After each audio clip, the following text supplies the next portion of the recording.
ఈరోజు మరి 21వ తారీఖు ఫిబ్రవరి మాసము శుక్రవారము,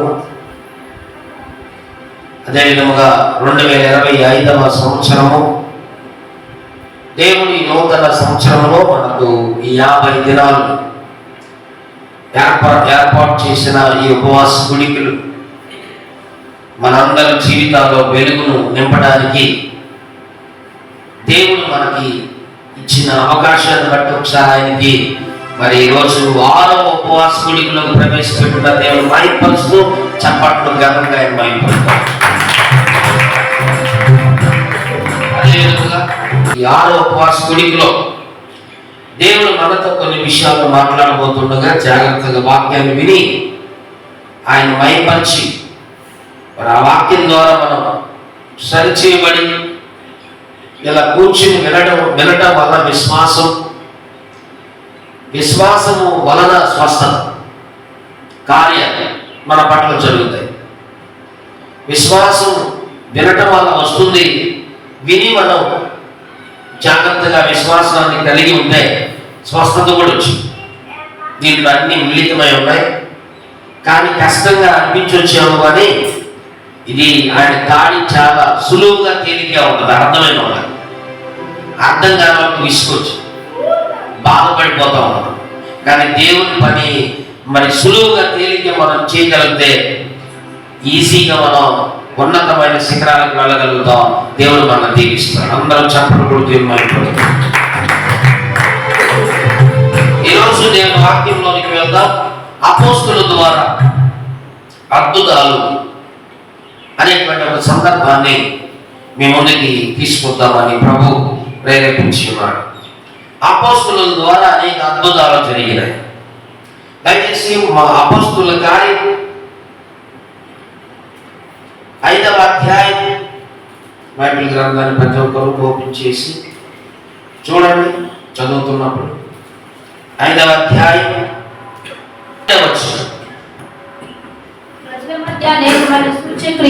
ప్రజల మధ్య అనేకమైన సూచక క్రియలను మహత్కార్యములను అపోస్తుల చేత చేయించబడింది. మరియు చేయబడుచుండెను. మరియు వారందరూ ఏక మనస్కులై సొలొమోను మండపములో ఉండేది. కడమ వారిలో ఎవడును వారితో కలిసి కొనుటకు తెగింపలేదు, కానీ ప్రజలు వారిని ఘనపరచుచుండేది.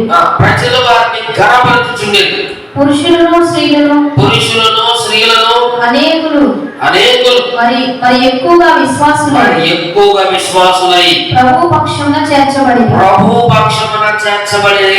అందుచేత పేతురు వచ్చుచుండగా జనులు రోగులను వీధుల్లోనికి తెచ్చి వారిలో ఎవరి మీదనైనను అతని నీడనైనను పడవలనని మంచముల మీద పరుపు మీదను వారిని ఉంచి మరియు యెరూషలేము చుట్టూ పట్టణముల జనులు రోగులను అపవిత్రాత్మ చేత పీడింపబడిన వారిని మోసుకొని కూడి వచ్చి వారందరూ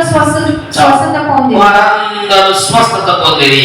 దయచేసి ఇక్కడ మనం జాగ్రత్తగా గమనించినట్లయితే మరి అపోస్తులు అయినటువంటి పేతురు ఇక్కడ మనం చూస్తా ఉన్నాం. పేతురు చేస్తున్నటువంటి దేవుని చేత అభిషేకించబడిన పేతురు, పిలువబడిన పేతురు, మరి బాధ్యతను అప్పగించబడినటువంటి పేతురు అనేక అద్భుతాలను ఇక్కడ చేస్తున్నట్టుగా మనకు కనిపిస్తాం. ప్రజల మధ్య అనేకమైన సూచక క్రియలు, మహత్కార్యములు అపోస్తుల చేత, అంటే అపోస్తులు అంటే 12 మంది అనుకున్నారు. 12 మంది కూడా అపోస్తులకు అద్భుతాలు చేసేటువంటి ఆ శక్తిని, వరాలు మనందరూ తెలుసు. మీకు నేను రోగుల మీదనో దెయ్యముల మీద అధికారం ఇస్తున్నానని ఒకసారి లోకా శుభవార్తలోకి రండి. 9వ అధ్యాయాన్ని మనం పరిశీలిస్తే యేసు ప్రభువు అదే వారికి అధికారం ఇచ్చాడు. దేవుడు ఇవ్వకపోతే ఎవరేం చేయలేదు. లోకా శుభవార్త 9వ అధ్యాయం 1వ వచనం. ఆయన తన 12 మంది శిష్యులను పిలిచి సమస్తమైన దయ్యముల మీద శక్తిని అధికారమును రోగమును స్వస్థపరచు. చూడండి, రోగమును స్వస్థపరచు వరమును వారికి అనుగ్రహించి దేవుని రాజ్యమును ప్రకటించుటకు రోగులను స్వస్థపరచుటకు వారిని అంపెను. చప్పట్లు కొట్టి దేవుని మహిమపరచాలి. దేవుడు ఇచ్చిన వరాలి. ఎందుకంటే ఇక్కడ మనం ఈ అద్భుతాలు ప్రజల మధ్య అనేకమైన సూచిక క్రియలు. ఇప్పుడు కర్ర కింద పడేయగానే పాము అయిపోయింది. మోషే ఆహారను పంపించినప్పుడు ఆ కర్ర కింద పడేయగానే పాము అయిపోయింది, కొట్టుకోగానే కర్ర అయిపోయింది. ఆహారం కర్ర మోషేకి ఇచ్చిన కర్ర వాళ్ళ పాములను మింగేసి మోషేకి ఇచ్చినటువంటి దేవుని కర్ర పట్టుకోగానే మళ్ళీ మామూలు కర్ర అయిపోయింది. సూచిక క్రియ. ఎందుకంటే ఆయన సూచిక క్రియలను ప్రజల్లో చేయడమే కాదు, చనిపోయిన వ్యక్తి బ్రతకడం అద్భుతం అని అర్థం కావాలని చెప్తున్నాను. ఈరోజు ఎలాంటివి ఈ 12 మందిని పిలిచి ఎవరు యేసు ప్రభువు 12 మందిని ఏర్పరచుకుని సమస్తమైన దెయ్యములకి, ఏదైనా సమస్తం అంటే అన్ని, ఏ దెయ్యమైన కానీ ఏ టైపులో వచ్చినా ఏ రకమైన దెయ్యమైనది అవి వదిలిపెట్టని ఎన్నో భయంకరమైన సమస్తమైన దయ్యాలు ఎన్నో ఉన్నాయి. వేలకు వేల శానా దెయ్యాలు. సామాన్యంగా వెళ్ళే కాదండి. మనిషిని భయంకరంగా గొలుసులతో కట్టేసిన తిప్పి రక్తం వచ్చేటట్లుగా గీసుకుని దాన్నే గాయపరుచుకునే దెయ్యాలు, తిట్టే దెయ్యాలు, ఎగిరి తన్ని బట్టలు తీసి అయ్యా కొట్టి చూడు. ఈ సమస్త దెయ్యములంటే కానీ ఏ రకం దెయ్యమైనా వాటి మీద దేవుడు అధికారం ఇచ్చాడు. శక్తిని అధికారం. శక్తి అంటే బలం ఉండాలి, స్ట్రెంగ్త్, పవర్స్, ఆల్ పవర్స్ ఇచ్చేసాడు. బలాన్ని ఇచ్చాడు, శక్తిని ఇచ్చాడు, స్ట్రెంగ్త్ ఇచ్చాడు. కొట్టే ఆ అధికారం కూడా ఉంది. తన్ని కాళ్ళ కింద తొక్కేసే పవర్స్ ఉన్నాయి. ఎవరికంటే 12 మంది పిలువబడినటువంటి అపోస్తలులకు ఎవరిచ్చేది శక్తిని? యేసు ప్రభువు వారు ఇచ్చారు. చెప్పలు కొట్టాలి ఆయనకి. ఆయన గొప్ప. 2000 సంవత్సరాల క్రితం కలవరి సిలువలో నీ కోసం నా కోసం బలి అయిపోయిన దేవుడు ఆయన. సాతాన్ని చిత్తగొట్టిన దేవుడు, సాతాన్ని జయించిన దేవుడు. 2025 సంవత్సరాల క్రితం యేసు ప్రభువు వారు రక్తం చిందించడం వలన, చనిపోయి తిరిగి లేపబడటం వలన ఈ రోజు యేసు నామములో శక్తి విడుదలవుతుంది. ఆ నామము చెబితే దెయ్యాలు గడగడలాడుతున్నాయి. చప్పట్లు కొట్టాలి ఆయనకి. ఉపవాసంలో శక్తి, దేవుడిచ్చిన శక్తి బయటికి రావాలంటే ఉపవాసం వల్ల దెయ్యాలు వెళ్ళిపోతాయని కూడా దేవుడు చెప్పాడు. చప్పట్లు కొట్టాలి. విశ్వాసంలో శక్తి ఉంది. విశ్వాసం వలన కూడా దెయ్యాలు వెళ్ళిపోతాయి. చప్పట్లు కొట్టాలి. ఈ రోజు దెయ్యాలకు భయం ఏంటో తెలుసా? ప్రార్థన. దేవుడి అధికారం కలిగిన వాళ్ళు అంటే అవి ఆ ప్రాంతంలో నిలబడవు. ఈ రోజు మనందరం దయచేసి గుర్తించవలసినటువంటి విషయం ఏంటంటే ఈ దెయ్యములకు, సమస్తమైన దెయ్యముల మీద శక్తిని, అధికారములు 12 మంది శిష్యులకి ఇవ్వటమే కాకుండా రోగములను స్వస్థపరచు వరము వారికి అనుగ్రహించబడి. అపోస్తలులోకి ఈ వరం రోగులను స్వస్థపరిచేయటము వంటిది ఒక వరం. అది ఎవరిచ్చాడు? యేసు ప్రభువు ఇచ్చాడు. ఎవరినైతే ప్రత్యేకంగా పిలుచుకుంటాడో, ప్రత్యేకంగా ఎన్నుకుంటాడో, ప్రత్యేకంగా పిలువబడిన వాళ్ళని అపోస్తలులు అంటారు. ఆ పిలువబడిన వాళ్ళు ఎవరైతే ఉన్నారో వాళ్ళకి ఖచ్చితంగా వరాలు ఇస్తాడు ప్రభు. వరాలు లేవు అంటే మరి ఎందుకు పిలిచాడు మనం చెప్పలేము. ఏం లేదు, అల్లిలో అంటే 4 ముక్కలు ప్రార్థన అనేటువంటిది ఏం కట్లగా ఏదో వాక్యం చెప్పేసి వెళ్ళిపోయే వాళ్ళు లేరు. శక్తిని పొందుకున్నారు, అభిషేకం వాళ్ళ మీదకి వచ్చింది. ఆ అభిషేకం ద్వారా అద్భుతాలు జరుగుతూ ఉన్నాయి. అంటే ఎంత పర్ఫెక్ట్ ఉన్న వాళ్ళలో యేసు ప్రభు స్థాయి వాళ్ళకి ఇచ్చాడు. నాకంటే అద్భుతాలు మీరు చేస్తారని చెప్పాడు యేసు ప్రభు. చప్పట్లు కొట్టాలి యేసు మరి. యేసు ప్రభు కంటే అద్భుతాలు చేసిన, యేసు ప్రభు లాగా వాళ్ళ గుడ్డి వాళ్ళను పైకి లేవనెత్తిన, గుడ్డి వాళ్ళను చూపొచ్చినట్లు చేస్తున్న యేసు ప్రభుదే. యేసు ప్రభు ఇచ్చాడు కనుకనే వాళ్ళకి అధికారం ఉంది. అంతేగాని మామూలుగా వీళ్ళు వెళ్ళిపోటేలో. యేసు నామము ఎంతో పవర్, యేసు నామములో శక్తి ఉంది, యేసు నామములో అధికారం ఉంది, యేసు నామములో వాటిని కొట్టే అధికారం కూడా ఉంది. ఏమనడానికి ఉండదు, చేయలేకపోతే వాళ్ళకి అంతవరకు ఆగిపోయింది. ఎందుకంటే దేవుడు మనకు అధికారం ఇచ్చినప్పుడు, దేవుడు మనతో ఉన్నప్పుడు, దేవుడి శక్తి అక్కడ ఉన్నప్పుడు దాని శక్తి పరిచి వెళ్ళిపోతుంది, భయపడిపోతుంది, పారిపోతుంది, స్వస్థత వచ్చింది, విడుదల కలిగి. మనము ఒక సేవకుడిని ఎలా చూడాలంటే ఆయన ఎప్పుడు ప్రార్థనలో ఉండాలని కోరుకోవాలి. విశ్వాసం కదలకుండా మా కోసం ప్రార్థన చేసి మేము దీవించబడతాం, సంతోషంగా ఉంటామనే ఆలోచన కొంతమంది విశ్వాసం అందరికి ఉండాలి. పేతురు, యోహాను శిష్యులు వీళ్ళంతా ఉపవాసాలతో ఉంటారు ప్రతిదినం. వాళ్ళు ఎప్పుడు ప్రార్థనలోనే ఉంటారు. వాళ్ళ బ్రతుకు ఎప్పుడు కూడా వాక్యం చెప్పే విధానంలోనే ఉంటారు. అందుకే విశేషమైన అద్భుతాలు జరిగినాయి. వాళ్ళు ఎవరికి చేతులు చాపే వ్యక్తులు ఉండరు.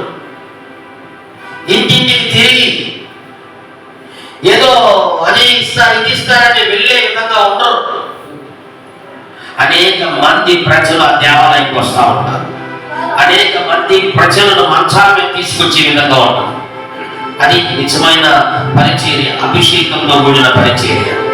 వాటిని ఆయన పరిశుద్ధ ఆత్మదేవుడు ఇప్పుడు లేడన్నట్టుగా మాట్లాడే వాళ్ళు కూడా ఉంటారు. పరిశుద్ధ ఆత్మదేవుడు అప్పుడు ఉన్నాడు, ఇప్పుడు ఉన్నాడు. మనం ఈ లోకం అంతమయ్యేంత వరకు కూడా ఆయన ఉంటాడు. వచ్చాడు, ఉన్నాడు ఇక్కడే. యేసు ప్రభు వచ్చాడు, ఆయన వెళ్ళిపోయాడు. పరిశుద్ధాత్మదేవుడు వచ్చాడు, ఆయన వెళ్ళిపోవాలంటే సంఘాన్ని మరి ఆ యేసుక్రీస్తు 2వ రాకడలో వచ్చేటప్పుడు సంఘం మొత్తాన్ని తీసుకుని పరిశుద్ధాత్మదేవుడు సంఘంతో పాటు పైకి ఎత్తబడి వెళ్ళిపోతాడు. చెప్పడం కూడా దేవుడు భయపరచాలి. అప్పటిదాకా ఆయన ఉంటాడు, సమాధానం పరుస్తాడు, కావలసిన ఇస్తాడు, అద్భుతాలు చేస్తాడు, ఆశ్చర్యకార్యాలు చేస్తాడు. ఆయన సేవకుల్లో ఉంటాడు, ప్రజల విశ్వాసంలో ఉంటాడు, సంఘంలో ఉంటాడు. అందుకనే ఆయన ఎప్పుడైనా చేయగలడు. గుర్తుపెట్టు, దేవుడు మాట తప్పడు. దేవుడి వాక్యం రూటు మారదు. ఈ రోజు ఒక విధంగా రేపు ఒక విధంగా ఉండదు. ఆ బోధలోనే నడవాలి, ఆ కట్టడాల్లోనే ఉండాలి అని చెప్పాడు దేవుడు. వీటన్నిటికంటే ఇదిగో ఈ బైబిల్ ద్వారా నడవడమే, ఈ బైబిల్లో ఉన్న సంఘము ఆదిమ సంఘాన్ని పోలి నడవడమే, క్రీస్తు వేసిన పునాది మీద మనం కట్టబడటమే, ఆ వాక్యానుసారంగా మనం ఎంత కష్టపడేవాడే ఇవన్నీ జరుగుతుంది. దేవుడు మరి ఆ బోధన ఉన్న వాళ్ళకి ఇవి ఉంటాయి, మిగిలిన వాళ్ళకి అర్థం కాలేదు. ఓ అని చెప్తారు. దేవునికి రావాల్సిన ఘనత, దేవునికి రావాల్సిన విలువ ఈరోజు ప్రజలు ప్రజలు ఏం చేశారంటే ఇవ్వకుండా ఆయన పక్కకు నెట్టేశారు. రేపు ఆయన రాబోతున్నాడు. ఎవరు క్రీస్తు అనే బండ మీద కట్టబడ్డారో, ఎవరు క్రీస్తు పునాదిలో ఉన్నారో, ఎవరు క్రీస్తు వాక్యంతో నడుస్తున్నారో, రేపు ఆయన ప్రతి ఒక్కరిని లెక్క తీయబోతున్నాడు. అప్పుడు తెలిసింది మేము చేసింది తప్పు అని. ఒకసారి అందరూ చెప్తా హల్లెలూయా. అయితే ఇక్కడ ఏం జరుగుతున్నాయంటే వీళ్ళు అధికారాన్ని పొందిన తర్వాత ప్రజల మధ్య అనేకమైన సూచక క్రియలను, మహాకార్యములను అపోస్తలుల చేత చేయబడుచున్నాడు. మరియు వారందరూ ఏక మనస్కులై సొలొమోను మండపంలో ఉండేది. కడమ వారిని ఎవరిని వారితో కలుసుకున్నట్టు తెగింపలేదు కానీ ప్రజలు వారిని కనపరచుచుండేది. ఏమంటే అపోస్తలులు. ఈ ఘనత ఎక్కడి నుంచి వచ్చిందంటే పేతురు, యోహాను, ఓరన్న ఆయన ఏమి అద్భుతాలు చేస్తున్నారు, పౌలు గారు ఏం చేస్తున్నాడు, వాళ్ళని కనపరుస్తా ఉన్నారు. అయితే పురుషులు స్త్రీలు అనేకులు మరి ఎక్కువగా విశ్వాసులై ప్రభు పక్షమున చేర్చబడేది. ఈరోజు ఈ అద్భుతాలు జరుగుతున్నాయి, మహత్కార్యాలు జరుగుతున్నాయి. ప్రజలందరూ పేతురుని అక్కడున్న శిష్యులను కనపరుస్తా ఉన్నారు. ఈ ఘనత దేవుని నుండి వచ్చింది. దేవుడు కార్యాలు చేయటం వల్ల దేవుడు స్తుతిస్తా ఉన్నారు, అందరూ భయపరుస్తా ఉన్నారు. ప్రభు పక్షాన చేర్చబడ్డారు అనేక మంది. అక్కడ విశ్వాసులై పేతురు గారు నాకు తెలిసి 3000 మందికి బాప్తిజం ఇచ్చాడంటే వారు విశ్వాసులే. మరి ఇక్కడ పురుషులు స్త్రీలు అనేకులు మరి ఎక్కువగా విశ్వాసులయ్యారంటే వీళ్ళందరూ దేవుని పక్షమున చేశారు. వీళ్ళందరూ దేవుని నమ్ముకున్నారు. యేసుక్రీస్తు గొప్ప దేవుడు అని విశ్వసించారు. ఈ అద్భుతాలను బట్టి ఈరోజు మనం చాలా అద్భుతాలు చూసినా అదేదో అనుకుంటున్నారు కానీ దేవుడు నీ పట్ల కార్యాలు చేస్తున్నా వాళ్ళు ఏం చేయట్లేదని యేసు ప్రభుని విశ్వసించట్లేదు, యేసు ప్రభుని నమ్ముకోవడం లేదు, యేసు ప్రభుని సొంత రక్షకుడిగా అంగీకరించడం లేదు. కారణం ఏంటంటే వాళ్ళు మోసపూరితంగా ఉన్నారు అని అర్థం. నిజంగా యేసు ప్రభుని ఈ పరిచయులు సర్దుకైన వాళ్ళు మోసపూరితంగా యేసు ప్రభు దగ్గరికి వచ్చినట్టే వస్తున్నారు. ఆయన చేసే అద్భుతాలు ఎన్నో చూస్తా ఉన్నారు. విశ్వాసం ఉంచలేదు వాళ్ళు, యేసు ప్రభుని నమ్మలేదు. ఎందుకంటే ఒక ఆయన యేసు ప్రభు దగ్గరకు వచ్చాడు. ఆయన పేరు రాత్రి వేళ సమయంలో వచ్చాడు. ఆయన పేరు తెలుసా? ఎవరు? నికోదేము. మీరెందుకు చెబుతారు? వీళ్ళు ఏం కోరంటే చెబుతారు. ఎందుకంటే రాత్రి వేళ.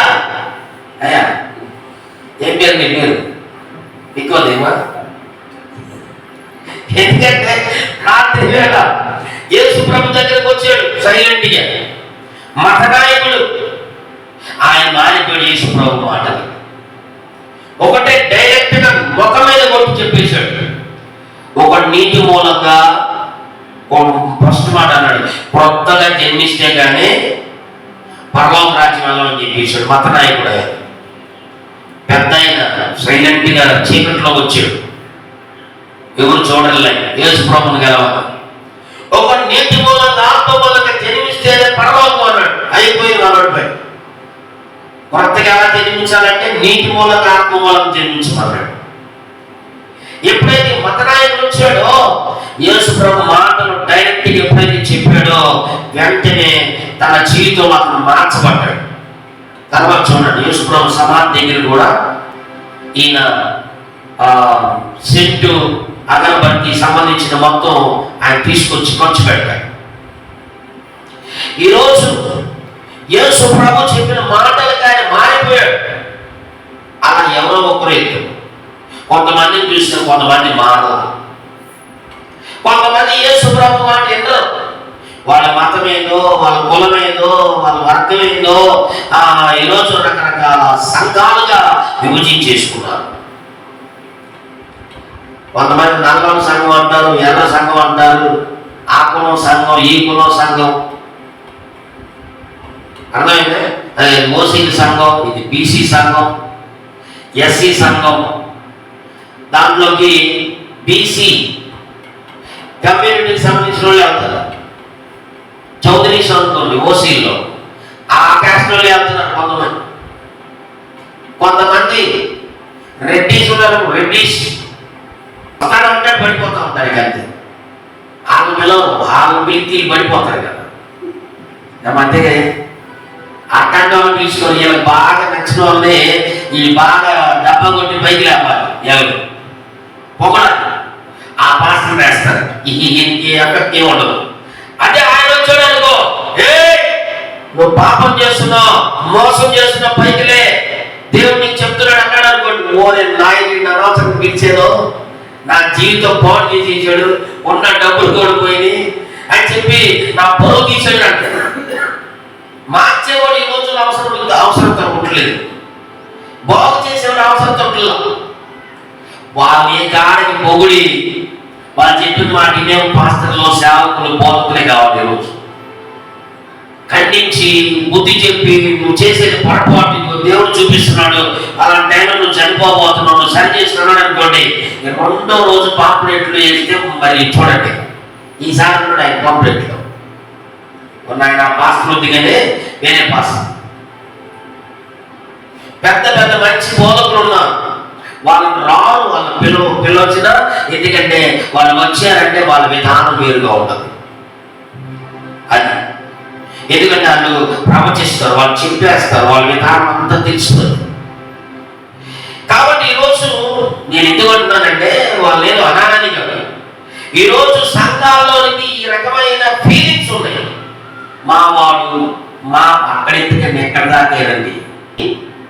దేవుని యొక్క సన్నిధిలో దేవుని మహిమపరుస్తున్నటువంటి సమయాల్లో, గొప్ప మిరాకిల్స్ జరిగేటువంటి ప్రదేశాల్లో, అద్భుతాలు జరుగుతున్నటువంటి ఆ ప్రాంతాల్లోనికి సాతాను అక్కడ ఇంటి పరిస్థితి వెళ్ళలేము. అడ్డుగోడలు కట్టేసి ఎంతో మందిని ఆఫ్ చేసి ఎంతో మందిని బంధించి రాకుండా చేసేటువంటి ఆ విధానం దుష్టుడికి ఉంది. అందుకనే గమనించుకోవాలి, మనం ఎక్కడికి వెళ్తే. ఇజ్రాయెల్ దేశం ఉంది, అక్కడికి వస్తేనే, ఇది అక్కడ ప్రార్థిస్తేనే నేను నీ మొర వింటానని అందరికి చెప్పాడు. మనకు కూడా ఇక్కడ నుంచి బయలుదేరి తప్పకుండా వెళ్ళవలసిందే. ఎందుకంటే కొన్నిసార్లు దేవుడు మనకి తెలియజేస్తా ఉంటాడు. కొన్నిసార్లు మనల్ని కొన్ని ప్రదేశాలకు, ఇప్పుడు ఒక హాస్పిటల్ ఉందంటే హాస్పిటల్ దగ్గరికి అక్కడ విజయవాడలో ఉన్న వెళ్తాము, అక్కడ అవసరం. ఎవరైనా మధ్యలో వచ్చి ఆపేశారు అనుకోండి నీ వాహనాన్ని, ఊరుకుంటావా? తిడతావా? మనం చచ్చిపోతుంటే మమ్మల్ని అక్కడికి ఎవరేవట్లేదు అని చెప్పి చచ్చిపోతే అతని మీదే నువ్వేం చేస్తావంటే నీ వల్లనే చచ్చిపోయాడు. ఆ విధంగా ఖండిస్తే అతను భయపడి వదిలేస్తాడు. అటువంటి ఎవరు పట్టించుకో. ఈ రోజు రేపు మనం చనిపోతాం, నరకానికి వెళ్ళిపోతామయ్యా. సరైన వాక్యం, సరైన విధానం, సరైన భక్తి లేకపోతే నీ జీవితంలో పాడైపోతావు. నేను అక్కడికి వెళ్ళకపోతే ఒక మంచి స్థలం, ఒక మంచి దేవుడు ప్రత్యక్షమయ్యే ఆ స్థలంలో అక్కడ కార్యాలు నా పట్ల, నా కుటుంబం పట్ల జరుగుతుంటే నేను వెళ్ళకుండా ఎలా ఉండగలను అని ఎప్పుడైనా అనుకున్నావా? హాస్పిటల్కి ఇచ్చిన ప్రాముఖ్యత దేవునికి, మందిరానికి ఇవ్వలేదు. అన్ని పోతాం.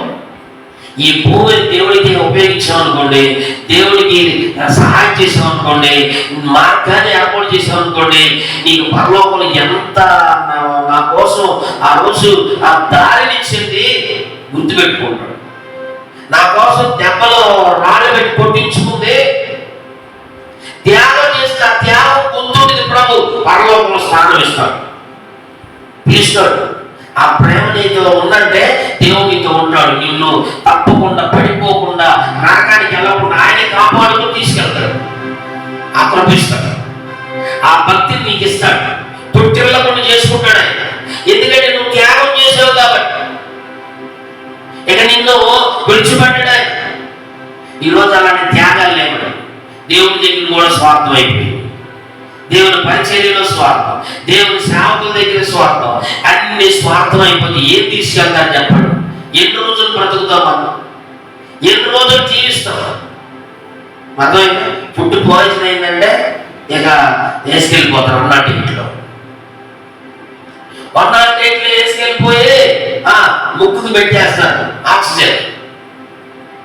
ఇక అంటా ఉన్నారు అంతేనండి. ఊపిరాడు ముక్కుకు పెట్టేసి పెద్ద ఆక్సిజన్ సిలిండర్ పెట్టి అమ్మో ఊపిరాడుతుంది.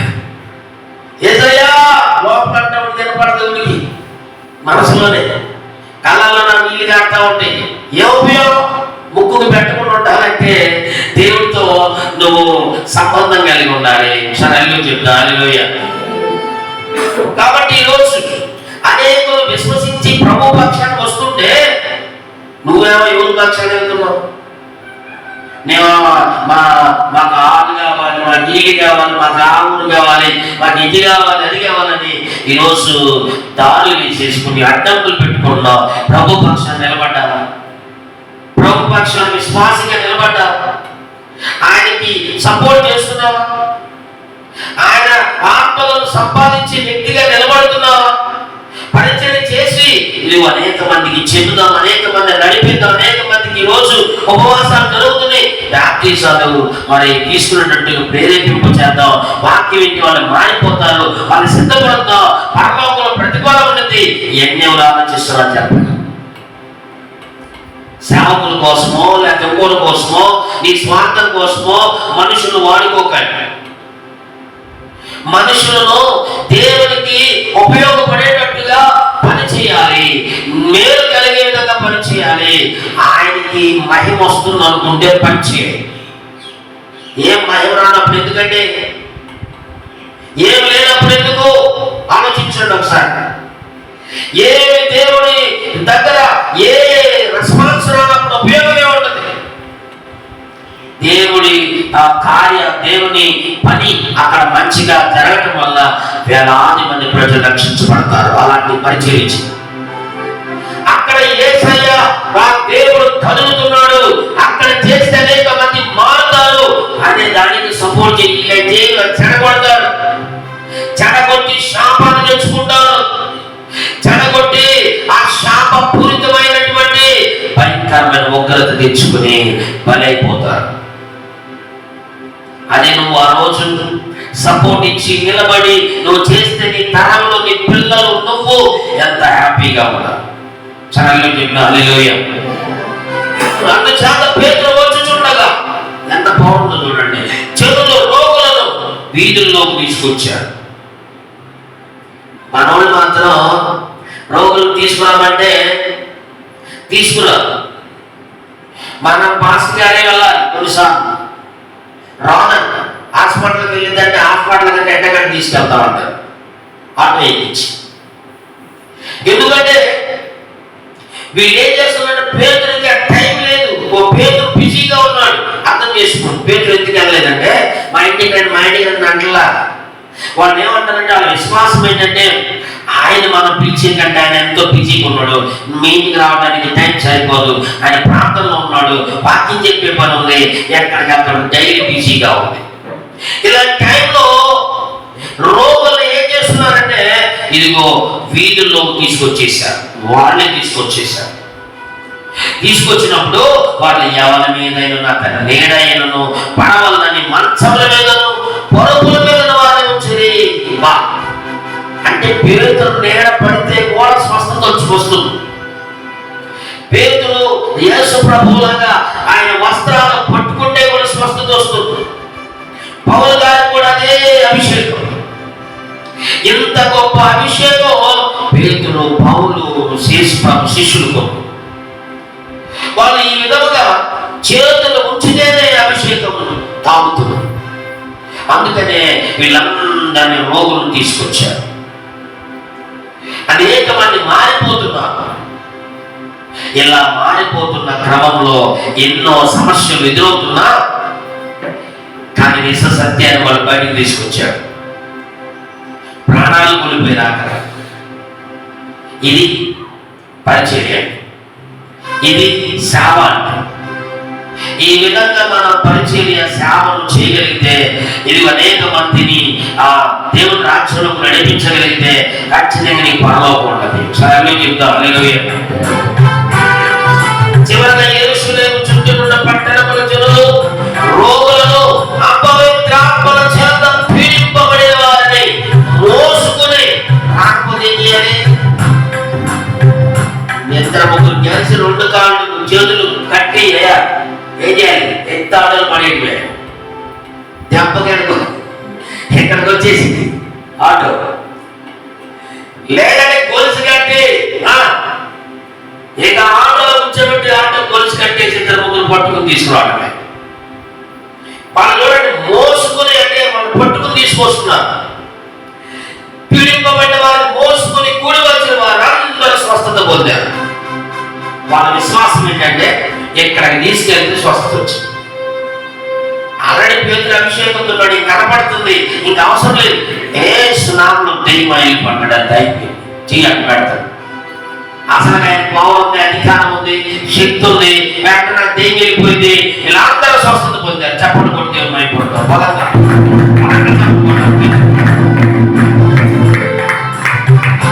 ఈరోజు మనం కూడా గ్రహించి మనం కూడా రోగులని అనేక మందిని స్థలానికి నడిపించాలి.